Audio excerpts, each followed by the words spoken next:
Здраво, јас сум Камилија Каракашев.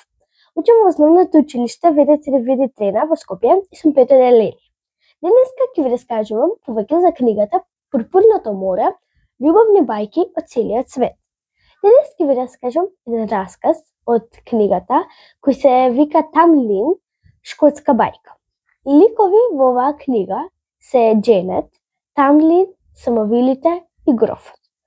Тема во оваа книга е љубовта на прв поглед помеѓу Тамлин и Дженет. Во еден ден грофот имал ќерка по име Дженет и еден ден издосадало и тргнал во шумата да се шета. Во шумата сретнал едно момче кој рекло како без негова дозвола кине од неговите рози. Бидејќи он бил главен на шумата и треба прво него да се праша, но потоа и кажал дека слободно може да земе на роза бидејќи била многу убава. Он и рекол дека е многу тажен. Она прво го прашала како се викан и он и рекол дека е Тамлин. Тогаш потоа она се сетила дека знае за него и дека он е самовилски витез и он и рекол дека не сака да биде самовилски витез и дека еден ден исто како и неа се шетал со нејзиниот дедо и заспал и одеднаш се нашол кај самовилите. И он дека е заробен и не може да биде повторно човек. Ја замолил да му помогне и ноќе во полноќ да почека. На небото ќе поминат 3 групи со коњи. Тоа ќе бидат самовили.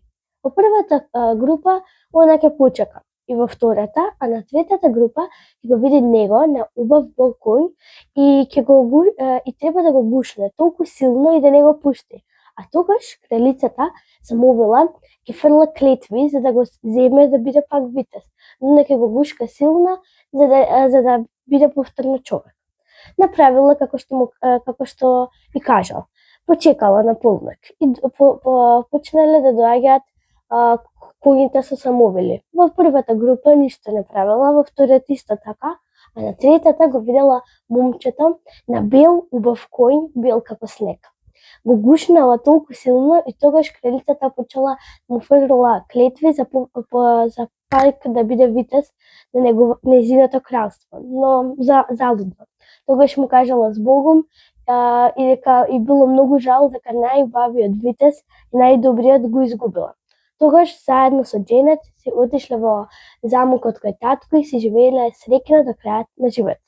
Ако сакате да ги дознаете и другите љубовни бајки од целиот свет, прочитајте книгата Пурпурното море, љубовни бајки од целиот свет.